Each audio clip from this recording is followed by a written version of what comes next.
Hey folks, Danny with Stuff I Kinda Care About, and I'm here with my buddy Brad, and he is doing some blacksmithing stuff, and I'll be jumping in with him, and we're just gonna have fun today, swing the hammer. This is probably gonna be a really weird video because I'm not gonna be doing a ton of talking. Thankfully, I'll shut up for a little while. So we're just gonna swing the hammer. There's probably gonna be a lot of forge noise and hammer noise and all that stuff. Just roll with it. We're gonna have fun, see what happens, see what we can come up with. Absolutely. What are you thinking? Well, we're gonna probably gonna make a couple of things. Probably a knife or two, tomahawk.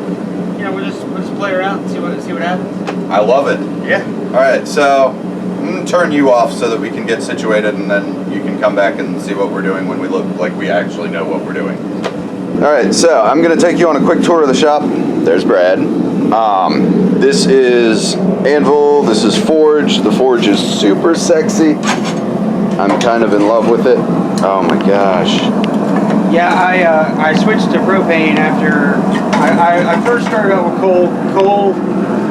Coal's great. I think everybody should start out with coal. It's just dirty. It's really dirty. And the thing with a coal forge is you always got to be taking care of it. You always got to stoke it. So not only are you're working on your piece, but you also have to keep an eye on the fire. As soon as the fire goes out, you got to light it back up. And lighting a coal fire, it's so meticulous, and you really got to pay attention to it. So that's why I just decided I had to go propane, and I built this out of an air tank, an old air tank, some plumbing parts. Basically, that's basically what it is. So did you build your own burners? Yes. Okay. That's all plumbing parts. And at the end of there's a welding tip, a MIG welding. So you're actually using the MIG welding tips? Right. Yeah. Those things are so nice in the burners, man. Oh yeah. And then I've experimented with different different hole diameters and stuff like that until you get it just right. And this is called it's a Venturi burner. Actually, Da Vinci developed this. So it's basically it's shooting propane down this tube. I have the fan to help it because it just more air, more oxygen in there. It just gets a little bit hotter because there's a plateau. There's a level where propane won't get any hotter than a certain level. Whereas coal will get. I mean, you can melt a piece of steel with coal if you're not careful. But propane's just a lot cleaner. It's a lot easier. It's a lot easier to regulate. It's a little more expensive, but in my mind, what I'm doing, just the convenience of it. Right. It's also way less setup time. Way less setup time. I mean, I can come up here and here, turn it on, fire it up, and go. In about 15 minutes, it gets up to about 1,800 degrees. I mean, she's running pretty hot right now. Yeah. Probably need to work on this. All right, I'm going to move behind you as you do this so that we can catch all the shots. You make another shot of me pulling this out? I'm fine with whatever, man. This doesn't have to look professional.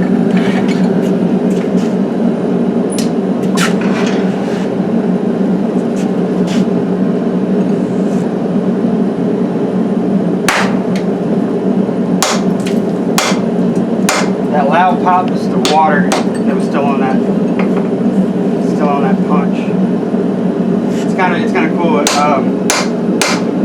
When you see a lot of blacksmiths on YouTube or whatever, and they have that real slow-mo shot where the sparks fly out. Oh yeah.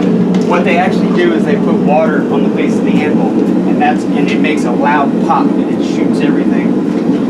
All that slag starts kicking out, like all the forge scale. There's actually a guy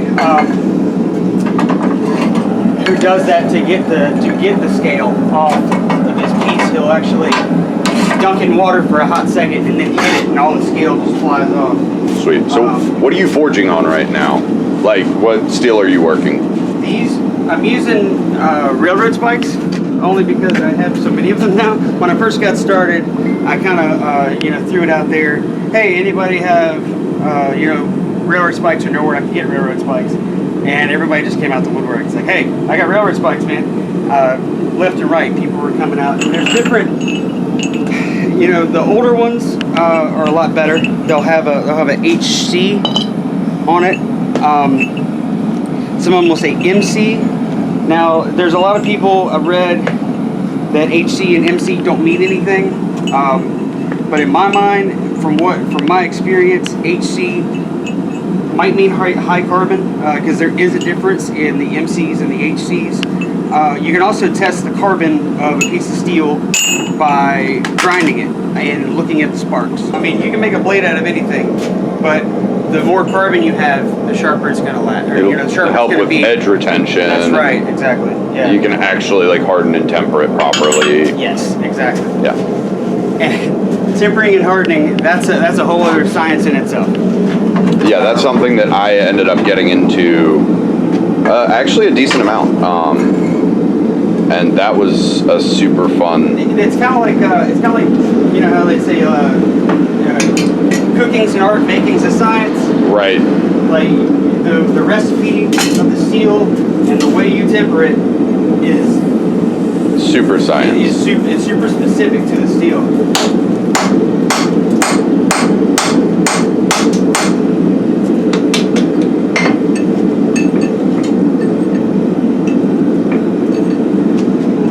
Alright, so you're about to try to kick that plug out, aren't you? Yeah.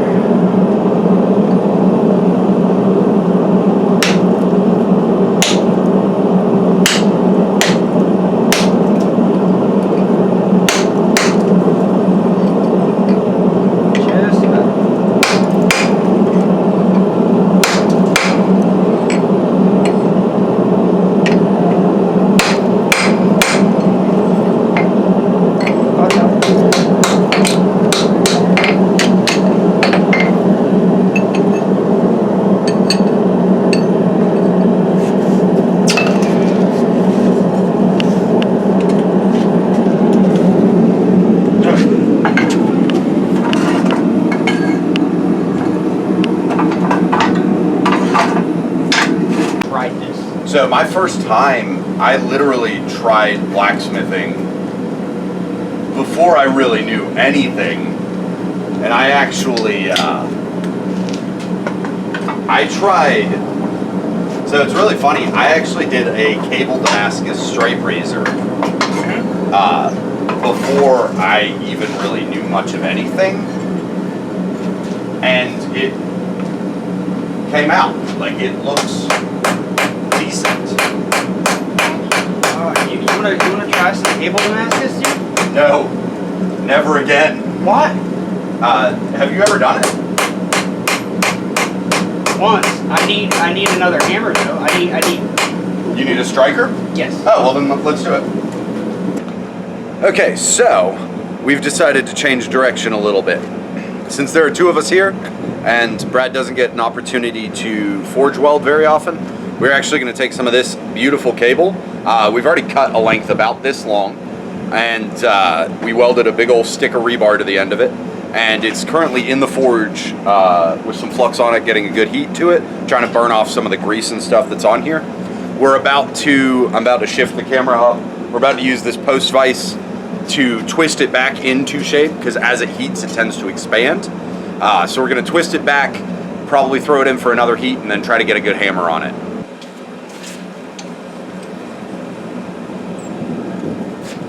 Oh, I'm going the other way.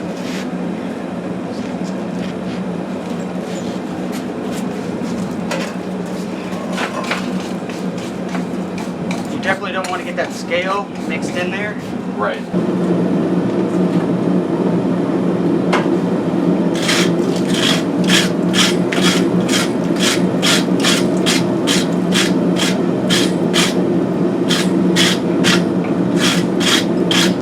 You learn fairly quickly when you're brushing. You brush away from you. Oh yeah. We talked earlier. I don't usually brush that much. When you're doing stuff like this, it's pretty important. Yeah. Ready? Yep.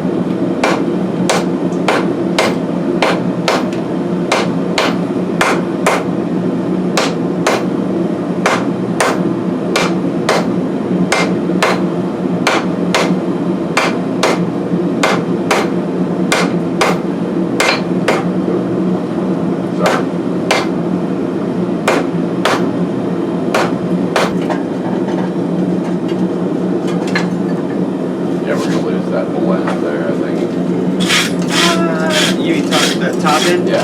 I don't know. I don't think so. Let's work on that. All right.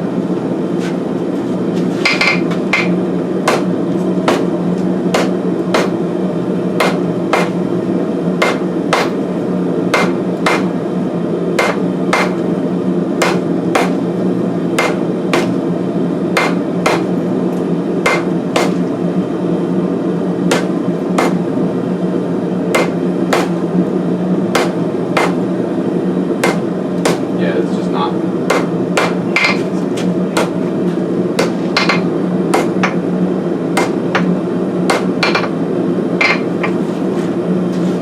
We're going to fill it up with a lot of flux. We're going to try to twist it one more time. Yeah. Nice. All right, so what we've done is this started coming unraveled a little bit. So we've taken several heats to it. We've twisted it more in the post vise. Hopefully we're actually going to be able to start really laying some steel into it and seeing what happens. But I don't really know. So we're just going to pretend we know what we're doing and hope for the best, honestly. I think we're there though. I think we might be able to get something manageable out of this. Once we get it to one cohesive piece, then we can do whatever we want with it. It's game on. Yeah. It's just, But you have to be very delicate with it in that process of getting it forged weld and getting it twisted and getting it all to really weld together. right. And that's something that you It can't takes really patience. you can't really describe it Yeah. either. Like you just you can't rush you it. know when it happens. Yeah. You very much know when it's wrong. Exactly. Exactly. And then when it finally sets in and the sound that a set forge weld makes is a thing of beauty. Yes, it does. Yeah. It's gorgeous. So we're going to do some hammering on this and then hopefully it works out and I'll bring you guys back in a minute. All right, so we have cut a piece off and we're going to try to forge this into a knife of some sort.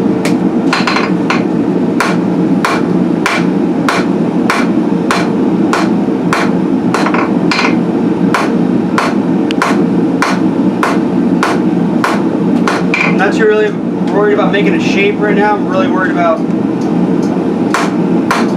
Drawing it out and looking for inclusions. looking for conclusions,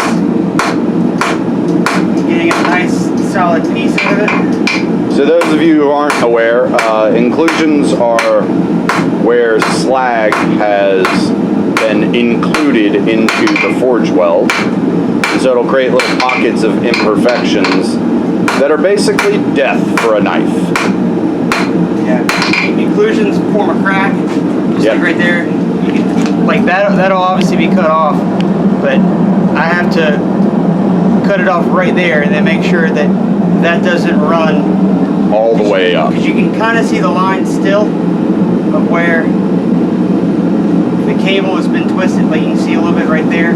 So you really have to be careful not to split that open and weld that together. You know, through forge welding. Getting it super hot and hitting it as hard as you can.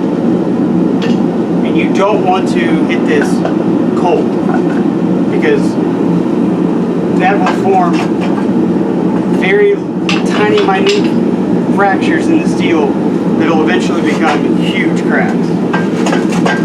So it's very important to get it as hot as you can and work it as fast as you can while it's hot.